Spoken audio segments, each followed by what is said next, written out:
Get you a tissue. Good. Oh, man. It looks like Facebook's not letting me go live. I'm not sure why. I think you're trying to storm the Capitol, that's why. All right, so we're gonna forget Facebook and just go with right now. We're streaming live with YouTube and Periscope. Okay. So, does it allow you to do Instagram as well, or no? I was just curious. We don't need to. I didn't even try. Yeah, I don't. Like I said, I don't know this platform, so I don't know what it can do.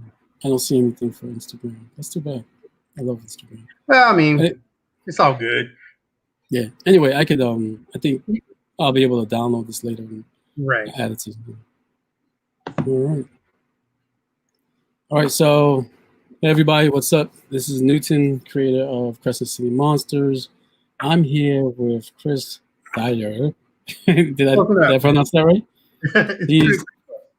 He's the creator of Legba Juke Joint, and his T-shirt is showing the. Yeah. This is book 2. This is book 1, and that's book 2. So yeah, tell them a little bit about Legba's Juke Joint. I could go on and on. I'm going to try and keep it short. So basically, it plays on the legend of Robert Johnson going down to the crossroads to sell his soul to be the greatest musician alive. So what we do is we piggyback on that story that he wasn't the only one. I mean, that's kind of a common idea that lots of people went down and sold their soul so they could become popular or a good musician or whatever. So what we're doing is we're taking that and extrapolating it out to look at the history of American music. So we start in the 30s with like a country blues or a Delta blues. And then we watch the evolution of music, particularly blues music, how it goes from there up to Chicago, and we get an electric blues. And then we get into the 50s, that's the birth of rock and roll, and on and on and on, all the way up to today. Or at least 2010 is the goal we're shooting for. And each book is a different character making their deal in a different decade. So we start in the 30s, and we've got our character, Reggie Dubois, who goes down and makes his deal. And of course, it doesn't work out because you never win in making a deal for your soul. You never get what you want. No, you don't. No, that's like an unwritten rule. It's like, going in, it ain't going to be what you want. But hopefully it's good enough that it's worth it. And it never is. So, yeah, we know from the get-go, every one of these books ends with some sort of tragic ending. Just depends on how much the boss man who's making the deals feels that what they deserve. So maybe they end up doing end up better than others. So right now we're finishing up book 2. The cool part about it is each book has an album of original music that goes along with it by the character performing those songs, which was really easy with book 1 because it was just country blues. It was a guy and a guitar. It's gotten more complicated with the second book because now we're into electric blues, and you got to have a drummer and a bass player, and you got to have a piano player. So it's no longer just me in the studio recording a guitar track and somebody else recording a vocal. Now it's like I'm trying to wrangle lots and lots of different players during COVID, to finish up the record. So it's definitely slowed down our progress a bit. But anyway, like I said, I could go on and on. We're not here to talk about that. I mean, it's cool. No. But that I will say the coolest thing about it, as far as tonight goes, is that's what brought the two of us together. Is we ran into each other in New York at New York Comic-Con, and you caught your eye because you were already in the mix with Crescent City Monsters. So yeah, we're kind of in some ways the stories are pulled from the same cloth. We're taking a little more liberties with the voodoo figures and kind of changing up the way we do it a little bit. And I know you are too, but we're definitely taking some pretty big liberties with what we're doing on ours, respectfully, but Yeah. I mean, like you said, we had met at New York Comic-Con because I was walking by a table and I saw, I think I saw Legba's Juke Joint right there. Or was it? Were Do you have another comic book, or was it? We do. We have Grace. Yeah, Grace is Okay. our other book. This is the latest issue. That Okay. was kind of our flagship, and then Legba became kind of our straight to graphic title. It just didn't make sense to do it as single issues, and so it's a little different approach, longer in between than the single issues, as you know. Cranking out 160 pages in one sitting is a beast. It's a lot. Yeah, it is. And yeah, back to how we met. So I didn't have a table, but you did. You were selling at New York Comic Con, and I was there just as a fan. And when I walked by, I saw Legba, and I was like, is this Papa Legba? So then that's when we started talking, and it turns out that I was like, oh, a story, that involves some. Is this New Orleans voodoo? I don't remember if it's. Yeah. What we're doing is we looked at the music, particularly blues music, and what it was you had all these performers, especially in like the deep South, like Mississippi, New Orleans, down in the deep South, and they not only played the music they wrote, but these guys knew everything. They were playing like the most white bread, whack ass stuff, because that's what you had to do to make money on the corner. If somebody wanted to hear a song, you had to know that song. Well, what happened is you have this mixing of the cultures, and that's kind of what gave birth to the blues. You got African traditions and you've got Western traditions, and we looked at that and we thought, what if this legend of going to the crossroads and selling your soul to the devil wasn't actually the devil?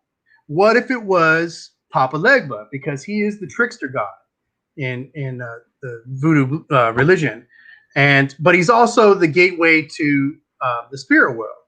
So what if we took these two figures, and based on who he's talking to, he presents himself a different way? So if you're like Joe, Puritan white dude, you get the scary devil version of him because that's what you need to see. But if you're somebody who's in the South and you know about voodoo culture, then you're like, oh, okay, I can present him this way. And that's the more traditional look for Legba. So we've kind of combined the faiths. I love playing with that idea that humans won't get anything right, that we all have pieces of that spiritual story. We have the pieces that we were given, and that the bigger picture is bigger, so that these two different entities were actually the same character. So that's kind of what we're playing on. And I think you did a great job at the story. Well, I appreciate that. We definitely went in with caution. And I think the big thing is we didn't want to tell a story that wasn't ours to tell. And I think we always have to look back at it as the lens of the history of American music. And you have to start with its roots in Delta blues. Like modern American music, you can trace it back to that. And that's one of the things. So I've been playing blues music since I was like 16 years old. So it's been like a love of mine. Just, B.B. King passed.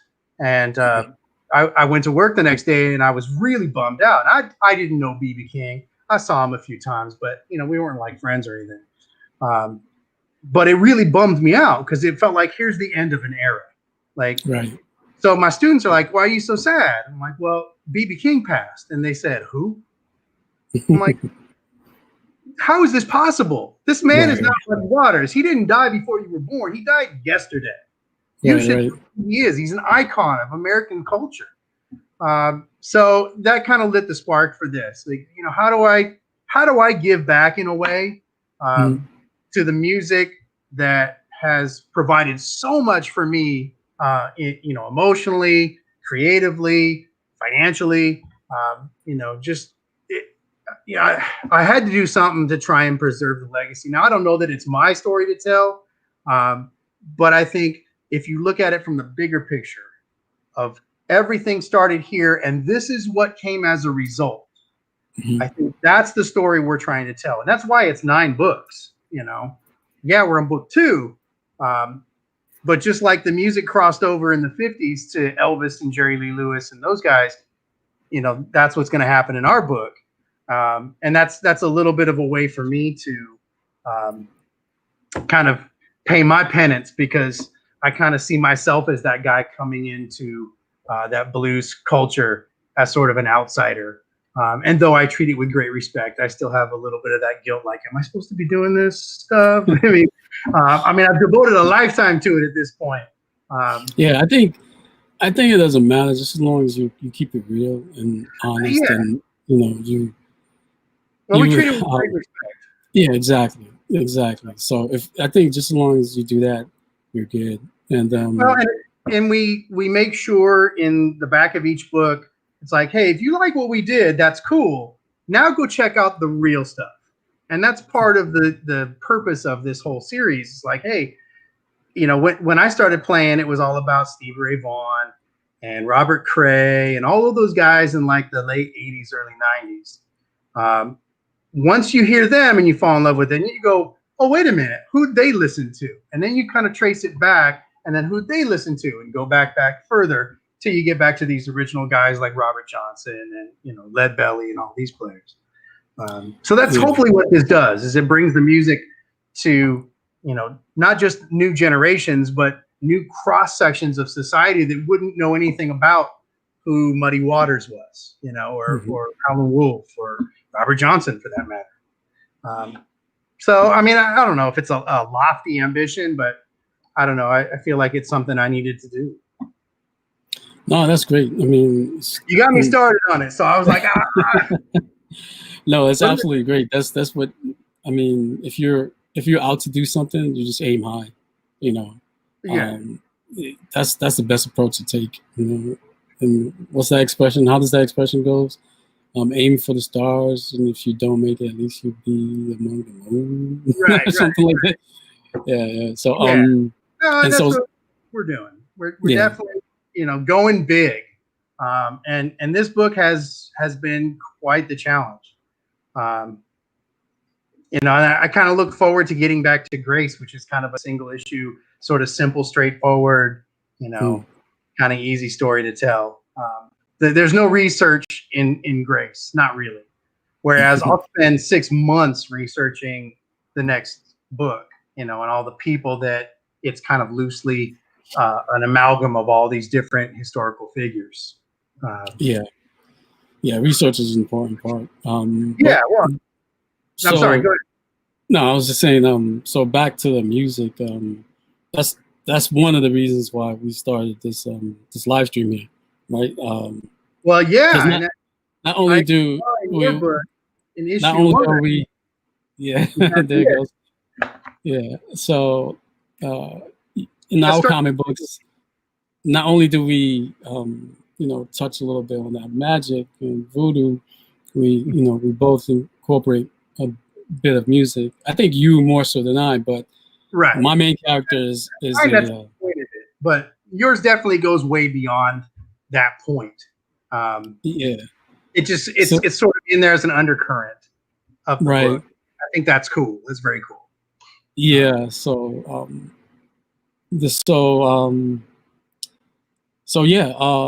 I know you've always been trying to reach out to me, and I apologize for taking so long. It's been like, I love the book. It's like, hey, I want to make a track, and I want to make a track. So I thought it'd be kind of cool if we kind of do a behind the scenes kind of look at you and I collaborating. So we really didn't talk much about it, except maybe we do a couple of names around as to the sound that we're going for. So what you guys are listening to right now is just a real behind the scenes look into this collaboration of what we're gonna create. So I'm not sure if at the end of this end of this session that how much we'll be doing, but I'm sure we'll probably at the end of the session have a good idea as to the direction that we'll be going, right? Oh yeah, I mean, I think we briefly talked about some style things. And I think this is one of the tricky things that I have with Legba's Juke Joint is that there's some historical aspects to it that we have to be careful about. You can't go too blatantly modern with something that's set in the past. You can have that, and that's the line you walk. You want it to be something that a modern audience will listen to and will enjoy. Because let's be honest, unless you're a hardcore blues guy, you're not going to listen to Robert Johnson. You're just not. Recorded on a crappy one microphone in a hotel room. Most people don't want to hear that. But if you can record it a little cleaner and add a little bit more of a modern flavor to it, it'll pass as something that is aged or older, but still have enough of that modern flavor that a modern listener, they can hear it, that they'll enjoy it. So that's definitely the tricky part, man. Now you're not quite back as I am in this part of my story. Yours is set in '63, right? Yeah, mine is set in 1963. But to be honest, I wasn't really concerned with having the soundtrack, the blues soundtrack, connected with that. Has to be within that area. Maybe we can get that same feel. But like, have you ever seen that HBO show Lovecraft Country? Of course. So the soundtrack in that for me was a little too modern. So I don't want to go that modern. I was like, whoa, okay. Was that Nicki Minaj? Right. I was like, that's a little too modern. I liked the juxtaposition when it made sense. But there are times where it's like, why is this track being played right now? Yeah. They licensed something that was a little more time appropriate, or at least sounded a little more time appropriate. I mean, there's so much. I could do some Ray Charles. Well, yeah, even that. It's set in the 50s, right? I think that was late. Well, it was after the Korean War, right? So it was a Korean War. That's right. I only watched it once, so I'm trying to remember all of it. Yeah, me too. Yeah, so you're talking like late 50s, maybe. Yeah. When that story jumps off, I mean, they had a lot of possibility, but in terms of soundtrack, right? Is somebody going to watch that and enjoy the soundtrack who's 17 and doesn't know anything about Chuck Berry, Ray Charles, Little Richard, any of the cats? I mean, they can modernize it, just right. And I think that's the approach I want to take. So I want it to be blues. I know. Let me look at our previous chat. I can't remember who you had mentioned. I know one of them was Gary Clark Jr. Gary Clark Jr. He's kind of like the present for modern blues. Like, he's what's happening now. Gary Clark Jr., Larkin Poe is doing big things. A couple girls out of Georgia. They're phenomenal. And then, since we're in Crescent City, you got to look at guys like Trombone Shorty. Who's kind of taking that New Orleans vibe, but blending it with some hip hop. So that was kind of my thinking is, can we find something that has a modern edge to it, but still feels like it's rooted in that time? That's the trick. All right, so I'm not the musician and you are, so let's have a starting point. Where do you want to start? You also mentioned Billy Gibson.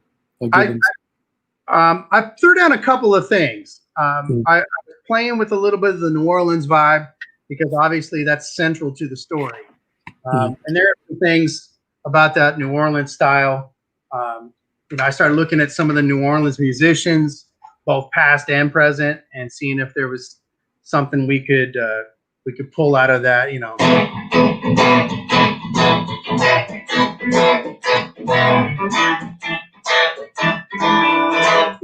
Something that has maybe that vibe, but there's a lot of different blues vibes. You could do like a,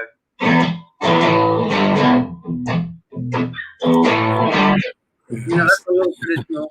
We'll I probably like get that. I like that. by Willie Dixon's grandson or something, because anything that has that, he goes after him. Okay. But you know, they're you know, I don't know if I feel that, but I think something a little gritty. You know. Yeah, I like it. I think gritty would go. I threw something down. Let me just play. I'm gonna turn you around here real quick. Okay. Unplug that. See if I can get you to see the screen. Now, it's not by any stretch anything finished, but I was playing around with this vibe, and I thought it was kind of cool, and I don't know if it works. Oh, wait, I got to hit the wrong keyboard there.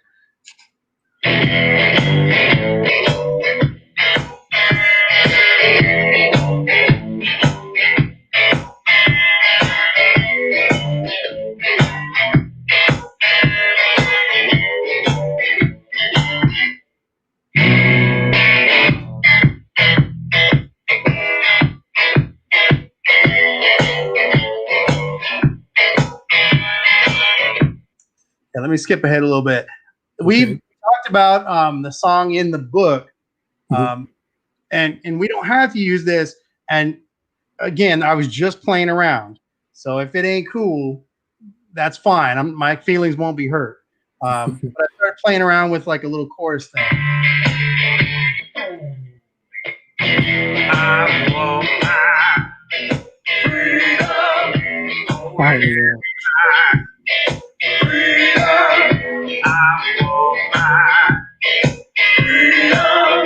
My freedom. So yeah, you kind of get. No, I like that. I like that a lot. It's cool. Let me turn the computer around here real quick. Sorry. I better not start singing. I'm a horrible singer. Oh, that's okay. But I was looking at the book. Did I put it up here? And you know, I'm not gonna write like lyrics for it or anything. I just was playing around with what I saw in the page, you know, and it was like that's his big song, I guess, or at least it looked like that. So I was like, well, maybe I can play with that a little bit. I mean, definitely, it doesn't have to stay like that. I was just kind of playing around with that idea of the crowd shouting out. No, I like that. I like that. In fact, play it again. I'd like to hear it. Oops, wrong. I want my freedom. My freedom. I want my freedom. My freedom.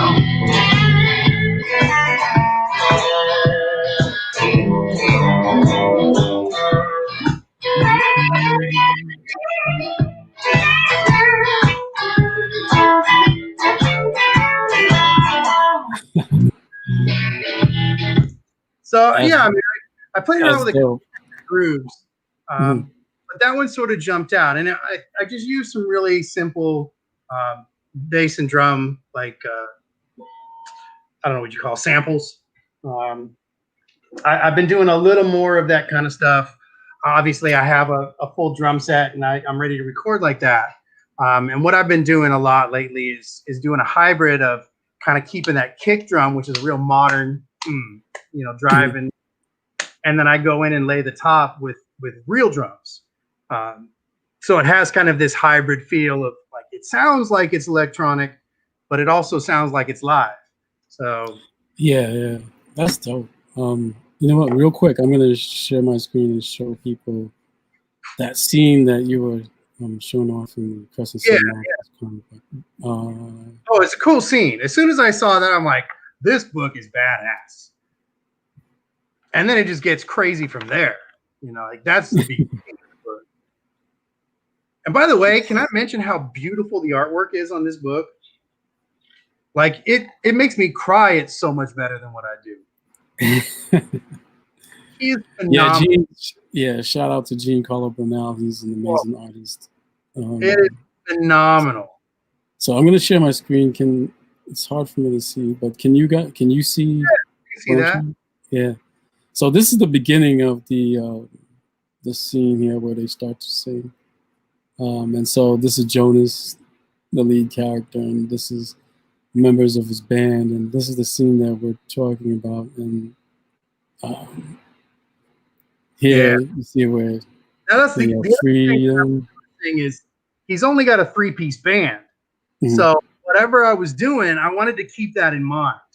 You know, Right. I didn't want it to get too big if we're trying to kind of represent something that's like him. Now, what we talked about just a bit ago, it doesn't have to be his song. It can just be a theme song for the book. You know, Yeah, it doesn't necessarily have to be, I guess, whatever. that for that scene. But what I hear so far, I really like it. That's what he's playing. You know, so I was like, all right, we got to have the right guitar for it. You know, so that's nice. normally I'd be playing my Muddy Waters up there. Oh yeah, Muddy Waters guitar. okay. Yeah. So in the book, he mentions Buddy Guy. Oh yeah, Buddy Guy's the man. Well, and he would have been doing stuff at that point. You know, Buddy Guy played with Muddy Waters. He's kind of one of the last OGs. So yeah, absolutely. Yeah. And it's funny because when I was doing my research for because the story takes place in Crescent in New Orleans, aka Crescent City, and New Orleans is known for jazz, but I really, It's known for blues too. Yeah, it's known for blues, but jazz is like that's the birthplace of jazz, and that's what runs through their blood. So I was doing research, and it turns out that the guy was he was born in New Orleans. He's from New Orleans, and so and I was like, okay, that's great. So I kind of in the story I kind of made it like Buddy Guy is his hero. Oh, that's cool. Yeah, so let me show you a couple of. I'm going to share my screen again. Let me show you a couple of scenes that I want to show. There's a lot of blues tradition in New Orleans. You've got not Bo Diddley, but Fats Domino's out of there. You know. Oh, okay. Yeah, Fats Domino, and it's crazy.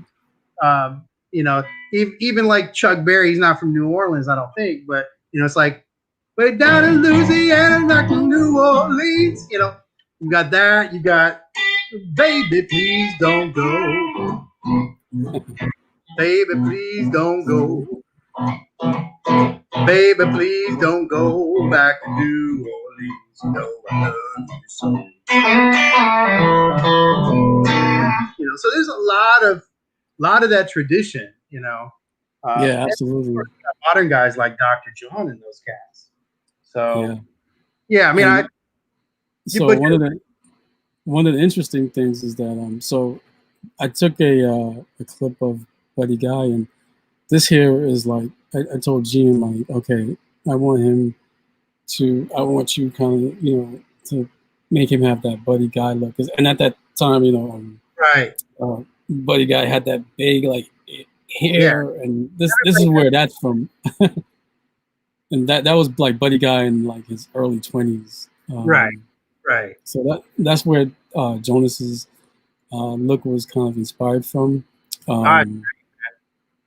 And the one thing I did though too is like fashion wise, I kind of in the 60s their clothes was a little bit, I think, looser than this. And they normally wore 63 though, they would still be doing that. I think once you get to like 67, it starts to loosen up, but I think it's appropriate. I think it makes sense. They loosened up a little bit, but still show time. You got to dress for the gig. Yeah, definitely. And that was the thing back then. Musicians they definitely dressed up for the gig. A lot of them still. I want to show another reference, a musical reference.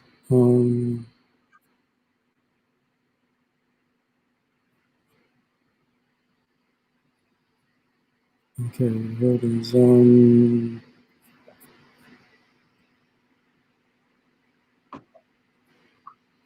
Oops, I paused it. So yeah, here it is. Yeah. So it says, I would say it's no big deal, but I'd be lying. Let me build this up. It hasn't been live up here since the days of Fats and Ray. So Right. that was my like little like throw at like Fats Domino and Ray Right. Charles, because Right. the club that they're actually in this comic book actually does exist or did exist. I think they tore it down a couple of years ago. It's a club called Club Desire, and it was a really popular. Yeah, it was a really popular club, and so that's where they're performing now. But little things like that Right. that I put into the story in terms of like blues references, and in this scene here too. He's telling his girlfriend that he wants to move to Chicago because Chicago's a blue town, and he's like, yeah, look, earlier this year, Buddy Guy was in New Orleans visiting his friends. So I kind Yeah. of like I wanted to kind of make sure I incorporate as much of that Right. that realness. So I was doing a lot of research and try to make it natural in terms of like referencing. Well, yeah, and Chicago would have still been by the '60s would have still been a very vital part of the blues scene. It's not till you get to like the late '60s that it becomes like San Francisco and some of those places in England. England becomes kind of a hub. Mm, So yeah, no, you're dead on, man. Um, I love that you did the research on it, because yeah, it's so easy not to, but those details are what make it work for guys like me. I see yeah. him Ray, and I know exactly who you're talking about. Yeah, and it's kind of like I find that it's kind of twofold. First, for people like you who Right, are into the blues, and and I decided not to say the full name like Ray Charles and right, but you don't need to. because I wanted people who followed to like, oh, I know who that is, Yeah, as sort of like an inside thing. You know what I mean? And the thing I find about that too is even though I believe personally that even though somebody who doesn't follow the blues, if you put a lot of research and stuff like that into the story, they're gonna feel it somehow. You know what I mean? They may not be able to say, hey, I know who when he says Fats and Ray, I know who he's talking about, but it's gonna add something to the texture that they're gonna feel. That well, they there's may an not be able to. to it. You What's know, that? yeah, there's an authenticity to it that Yeah, even if they exactly. don't know what you're talking about, they know it's something. You Yeah, know, yeah, yeah. they There you go. a credibility, I guess. I Mhm. don't know. Yeah, yeah. Oh So, yeah, man. So, are you going to take the characters into the quarter at all? the French Quarter. Yeah. You mean like music wise, or just like No, just in general. oh, in general? Yeah. In issue two and three, they're in the quarter a lot. Did I miss that? Yeah, I like with the kids, it's Brittany, the past. the the brother and sister, they're in the Oh, French okay. Quarter. Yeah. Yeah, I went through it like real fast when I got them. Yeah, and in issue three, they do a walk by of the Armstrong Park. So like, Oh, if you, nice, nice. and then there's a scene in the Congo Square too. It's only like one or two panels, I think, but if you've been to Congo Square and you know it, you'll be like, oh, that's Congo Square. It's beautiful, man. It's a beautiful book. It's got the right amount of action, the right amount of like historical stuff. Yeah. So if you were, let's say you wanted outside of that scene with the freedom, if you wanted to kind of I just want to get a sense from you if you were to create a um, another track and you wanted it to be like gritty and kind of involve that supernatural Mm-hmm. feel to it, how would that sound? I gotta think about that. I think we could still do it with this, but I think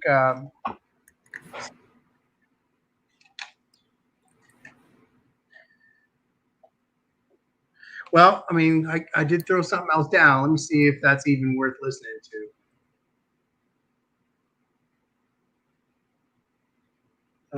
And I didn't even get very far with this one.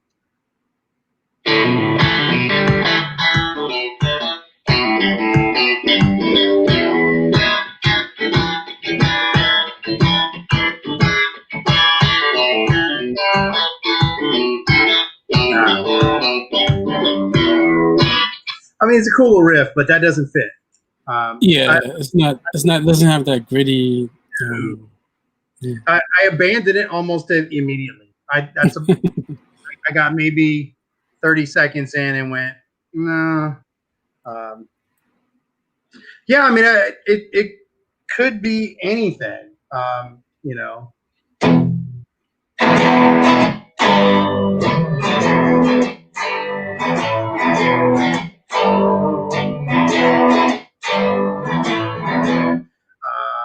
Let's see.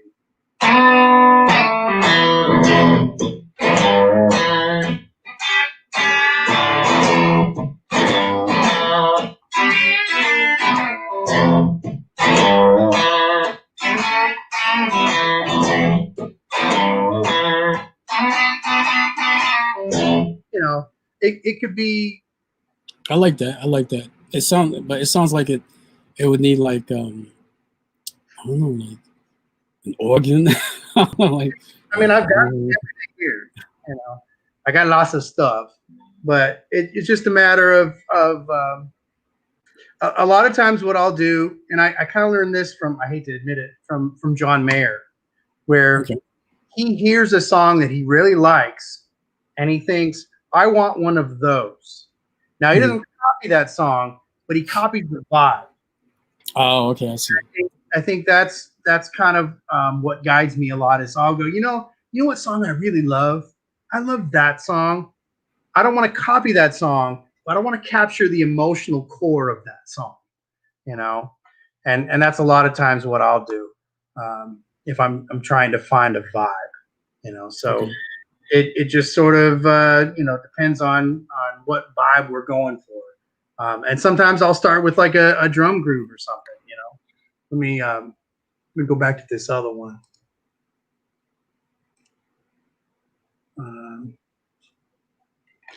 Keyboard. And I'm going to mute the other tracks so we don't need those. Just so I have a little bit of a song in there.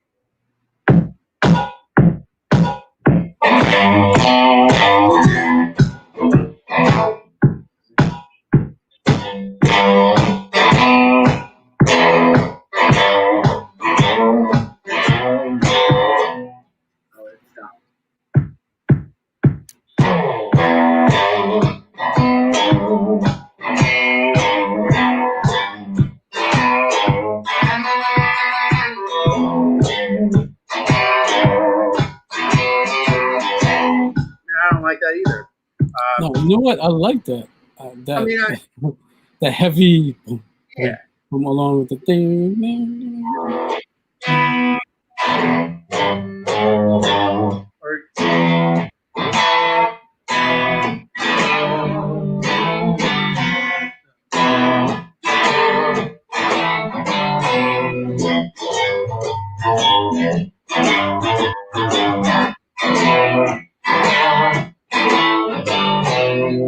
But I think if we're looking for like a more modern vibe, you kind of have to start with some sort of a drum groove, because that's the core of modern music, especially when you talk like rap and hip hop and dance music. Everything is built off of that beat, and I think that's where we would have to kind of find the right groove that we're looking for. You know, who does a good job at that? Black Keys. Oh yeah, no, I think that's it. And for me, if you know, sometimes I'll just start playing on the drums just to get, you know, kind of a cool groove going, and I'll go, I like that groove, Now can I turn that into something that's happening on the guitar or on the bass? Maybe I'll lay a bass track first. So it just kind of depends on what we're looking to do. Oops.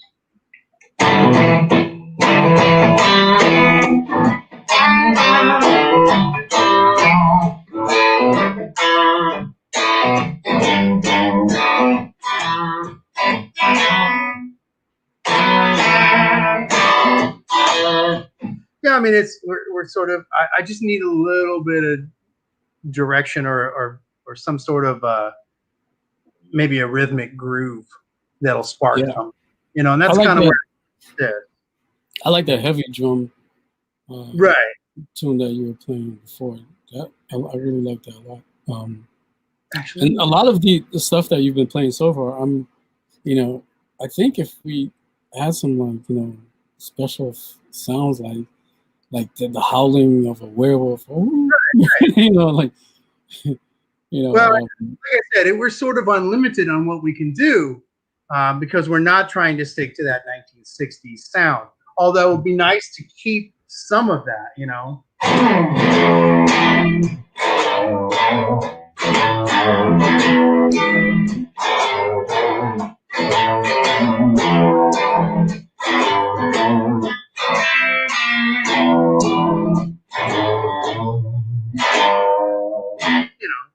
You incorporate some of that Hendrix vibe.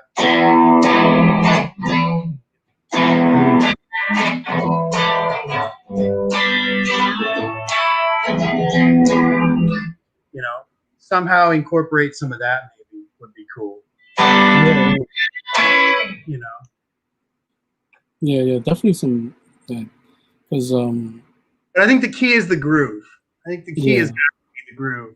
If we're going, one thing I like about Hendrix's drive style, not that other blues musicians were clean, but he had this. Not only was it like it had that dirty sound, but it also had like a discombobulated, but still like I don't know how to describe it. That and it still kind of sounded like it was really put together though.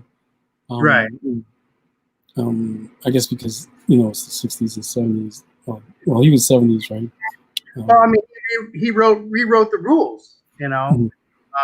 Everything that he did sort of changed the way everybody did everything from then on.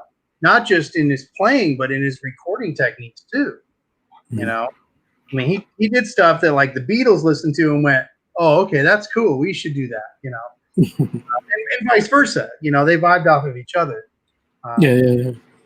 But yeah, I think one of the most inspiring things was watching the breakdown in the studio of how his tracks were put together, and they kind of isolated different things, and how they created some of those really trippy sounds. It's pretty ingenious, especially when they didn't really have that much technology like we have now.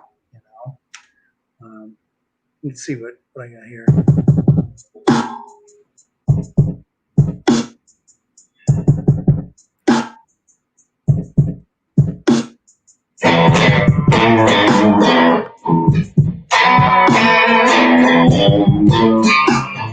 I don't know. Let's see.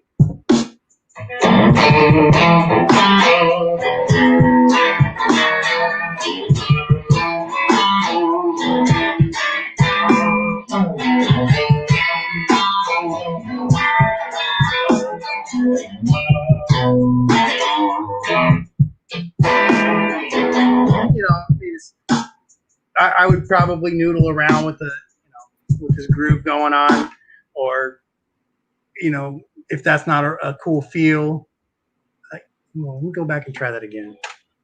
Maybe it doesn't need to be quite that messy.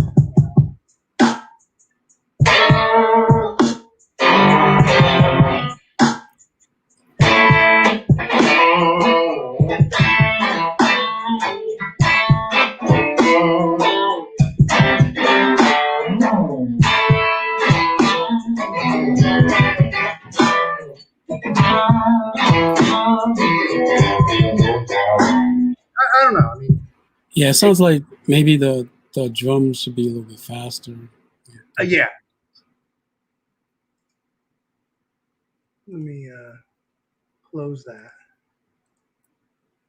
And what these are just things that I was doing a Howlin' Wolf record where I was doing covers of a bunch of his songs, but trying to go with these kind of modern grooves to them. Let's see what this one sounds like. Like obviously I would make new grooves, but oh no, that's not the right one. We don't want that. Let's see if I can find one that's a little bit faster. Come on. My recording program's a little slow. There it goes.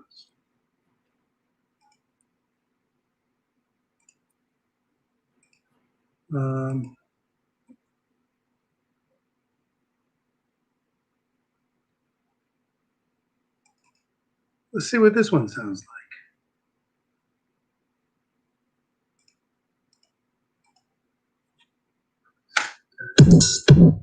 Oh no. That is not the one we want. Sounds like a techno. You know what's funny is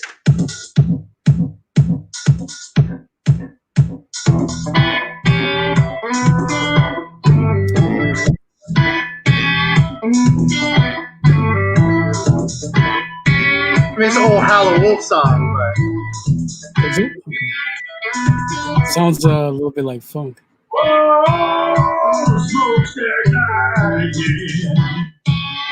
So yeah, That's not bad. I mean it's fun. That's what I'm hearing is something like that. Play that again. Okay. Yeah.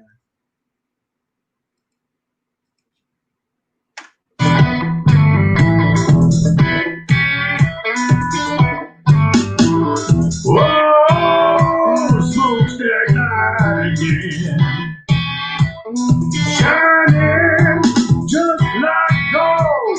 Oh, don't you hear me cry? Ooh,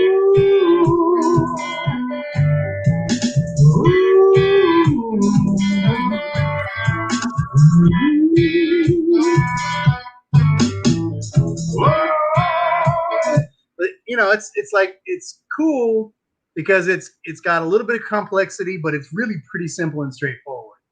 That's kind of what I would do is like with these, I just built a groove and then I went, okay, which song would fit, you know? Yeah, and just and his voice really adds to that song. Let's see. You know.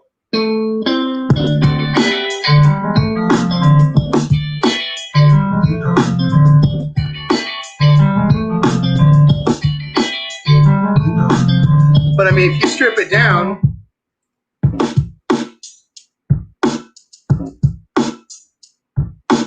that's the starting point, you know?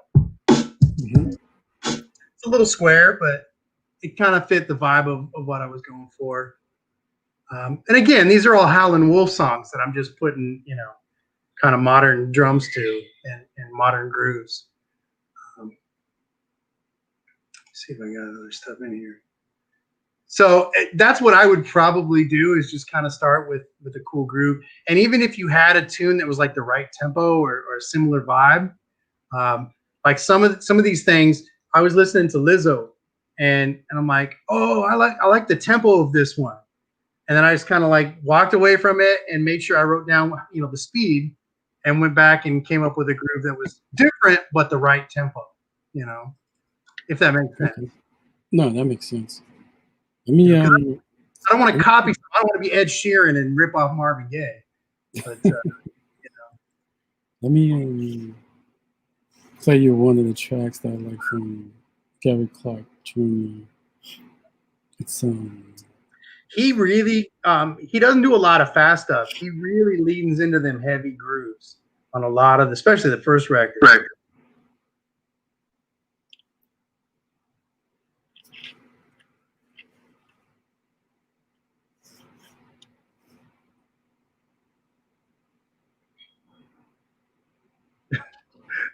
This is an exciting viewing right here.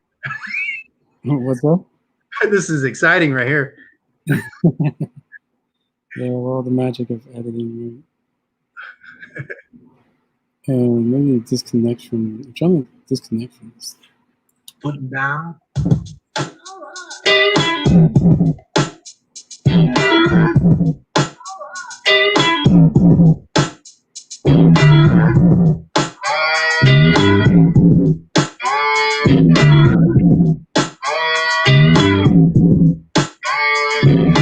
Automatic sound.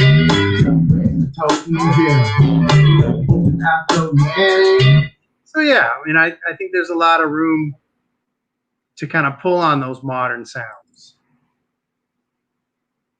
Like I bought a lot of sounds working on this.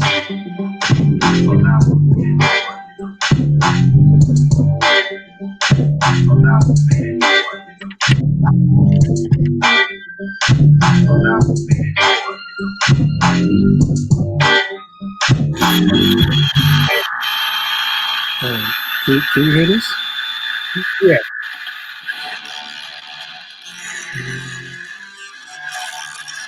I'm playing it from my phone. I'm not sure if you can hear it. Oh yeah.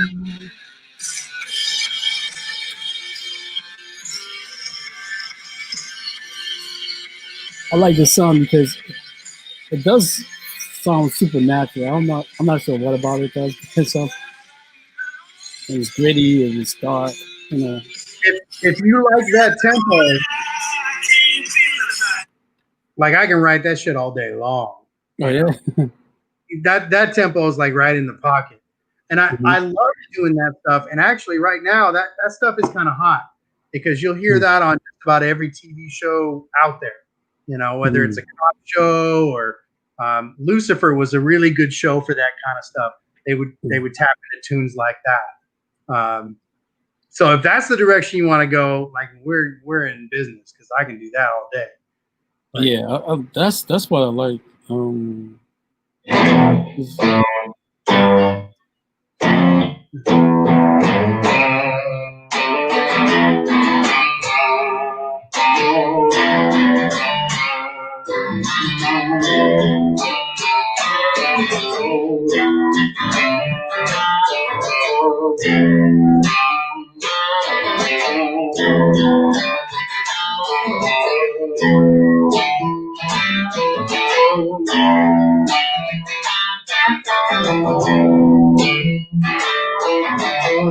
you know, you put some dirt on that. Let me do that right quick. I don't. My amp is like totally clean. I don't have any effects or anything. I'm just using the amp itself. You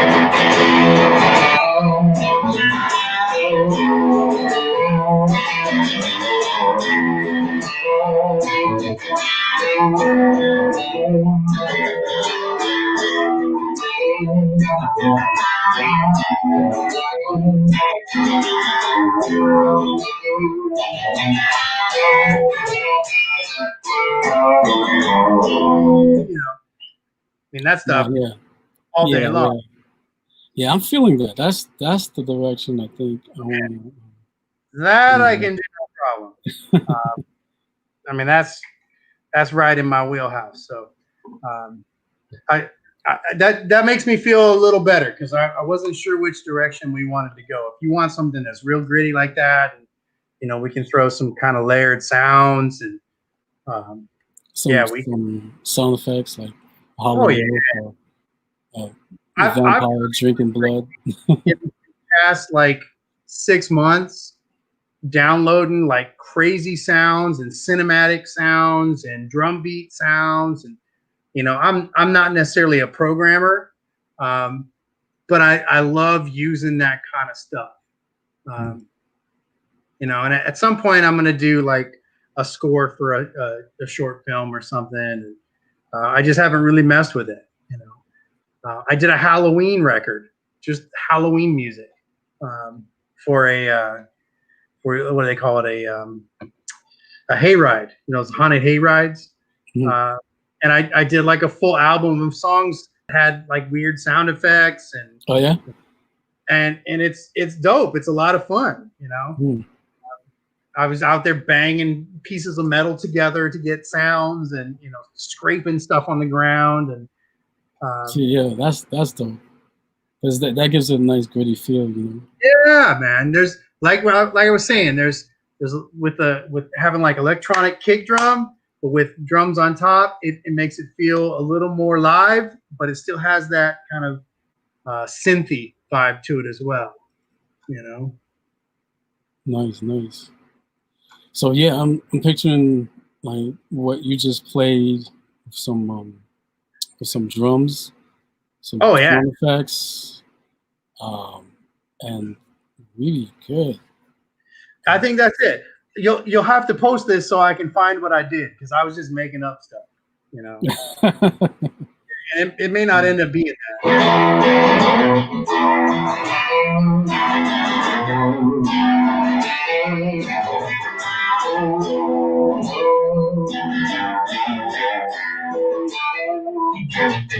I like a little bit of that. A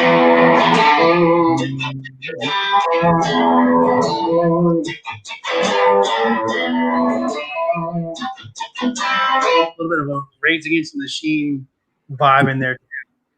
I like that. See, yeah, that's what I like. I think that really fits the story. But what do you think? No, I like that too. I think that's very cool.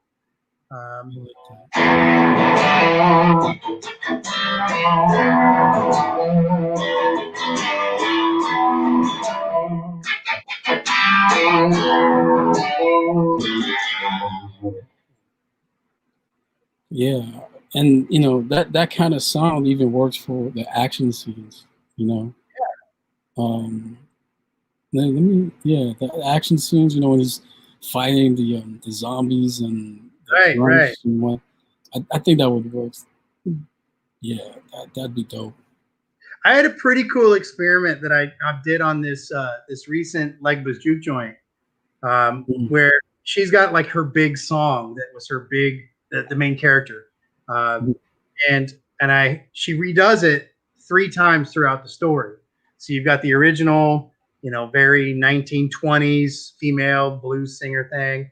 Then you got the big band swing vibe version of it, and then you got like the down and dirty blues version.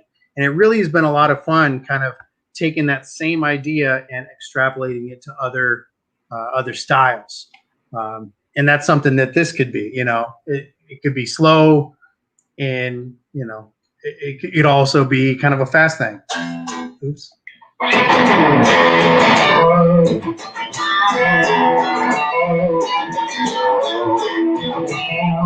So I mean, there's a couple ways you could do that, or you could do it a little more bluesy.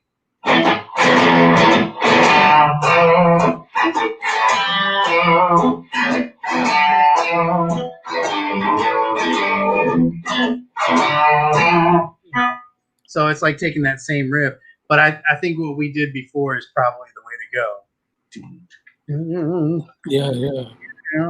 Yeah. Actually, I like both versions too. The bluesy version. I mean, because we can, I guess, depending on the scenario, we can play whichever. Yeah, I mean, we can do a bunch of different versions of it. Yeah. We could do the banjo version of it. Yeah. Yeah, the banjo. Well, cool. I'll play with that between like now and next week, and see if I can kind of get a cool little groove going. Yeah, I think that should be pretty easy to do. All right, cool. Yeah, I'm gonna have to go back and watch what we did to remember. Yeah, I mean, all day long I'm making stuff up. Yeah, I think it's not all good, but I crank out a lot. So. All right, cool. Yeah, I'll yeah, I believe I could download this. Yeah, man. If you're able to do that, that would be cool. Yeah, and then I'll post it. I'll post 2 versions, like in unedited version, and then one that's edited And I just need that little snippet personally. Okay, so then I'll put it in the edited version then. Yeah, it's okay. So I can always go back and find it. It's at about the 55-minute mark on this one, so I'll just track it down. Cool. Yeah. So oh, you said you were recording this too? No, I'll sit all day sometimes and just crank out 5, 6 song ideas, and I've got tons of them, just kind of hanging around waiting for something to add some lyrics or whatever, you know. I mean, that's kind of my MO. I've got tons and tons of tracks that just are waiting to be finished.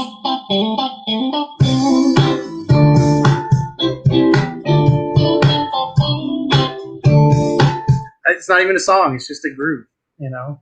Yeah, it sounds very R&B. Yeah.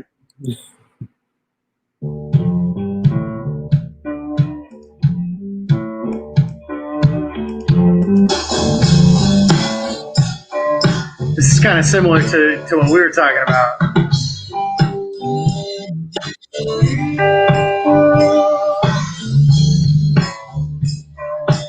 I don't know if you can even hear that. Yeah, I heard it loud and But clear. yeah, I mean, you kind of get the point. I mean,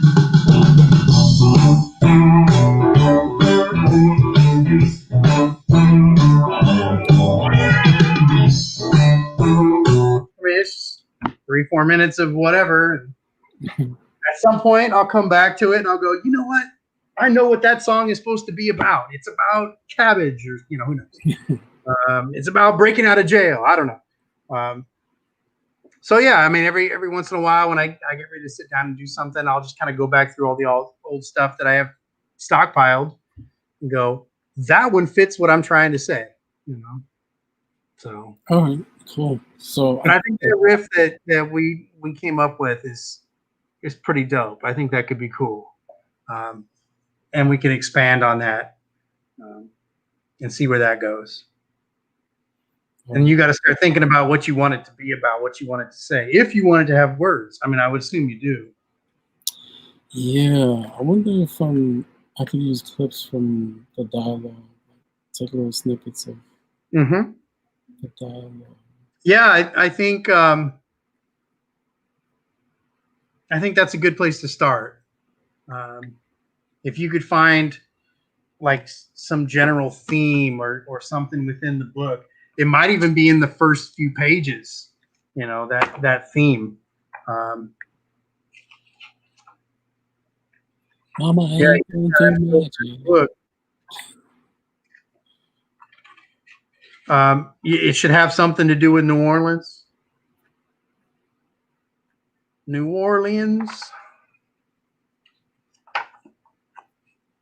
Yeah, unfortunately, I'm not really versed in songwriting. Oh, you know who? I know maybe my sister. She might be good. Stand behind me. That's a good line. Oh, when he's protecting his girl. The grudge. Yeah. Yeah, man. I think that's what I would do is I'd go back through the book and write down anything that sounds cool.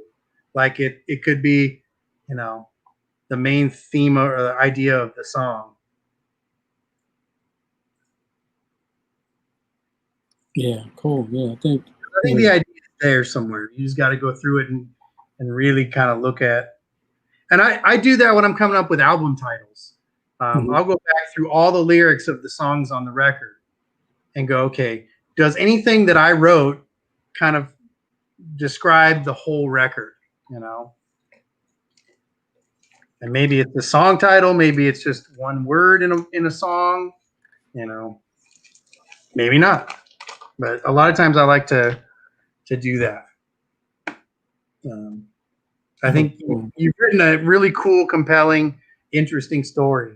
I'm sure you've got something in there you can use for your main idea. Yeah, I think I'm gonna hit up my sister and see if she could help me out with that. Yeah, I mean, I think I probably won't be able to do that until we. No, man, take your time. I'll play around with the groove, and maybe the groove will guide you. Well, yeah, that's what I was gonna suggest. That we wait until after you Yeah. come up with like something, and then based on what you come up with, we can kind Yeah. of get my sister to. And I'll reread the books again and see if anything jumps out to me. That's what I would do. Yeah, and you know, maybe I could even get my daughter to sing on it. She loves to sing.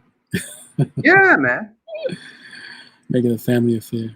Why not? I do that all the time.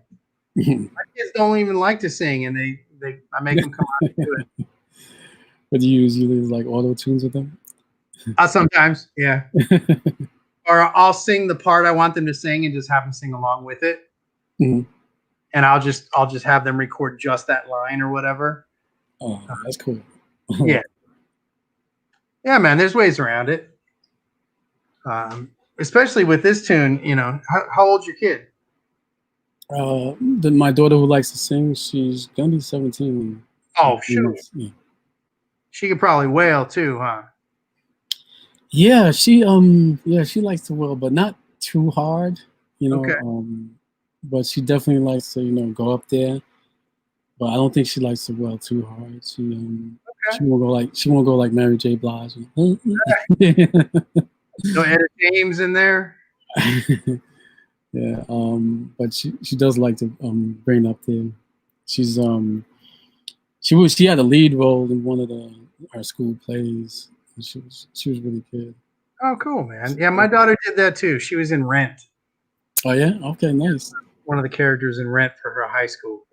It was a terrible production, but she was good. Not everybody else could sing, but she could sing. The rest of it was like, oh God, oh, that note, painful. Yeah. Well, hey man, I hate to cut it short, but I've just been informed that dinner's on the table, and I don't want to be late. Yeah, I know how that is. My wife's the same. She like. Hey man, if you don't snap to, she's gonna stop making it, and then that would be bad. All right, man. I appreciate it, man. Hey, my pleasure, man. My pleasure. Yeah. I'll let you know when the edited video goes up. Yeah, man, definitely. And hopefully, you can cut as many minutes of me babbling as you want. Well, so it's a little over an hour. It's like an hour and 7 minutes now. So I'm probably gonna cut it down to 5 to 10 minutes. So there's probably gonna be a lot. Okay. So there's probably gonna be a lot of editing. Because it's from my experience. Yeah. Yeah. From my experience, most people don't really like to. It might be hard. I might cut it down to 15. I don't know. But most people. Yeah, there's a lot of wasted time in there. You could cut it into pieces too. You could drop 5 minutes a day or something. Yeah. Part 2 of the whatever. All right. But would they be able to come up with something? There's plenty there for sure. Yeah, man. Feel free to chop away. You don't need to keep any of that Legba's juke joint stuff. We went on and on and on about that.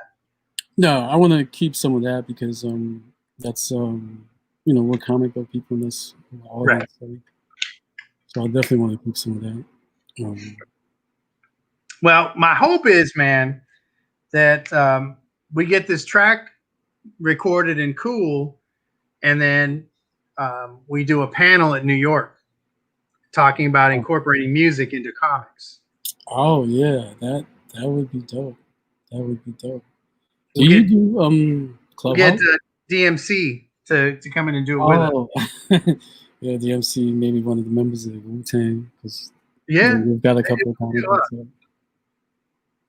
Who else? Yeah, there's a lot of them coming. I think we sort of cut some new ground, and Anthrax got one that they're doing right now.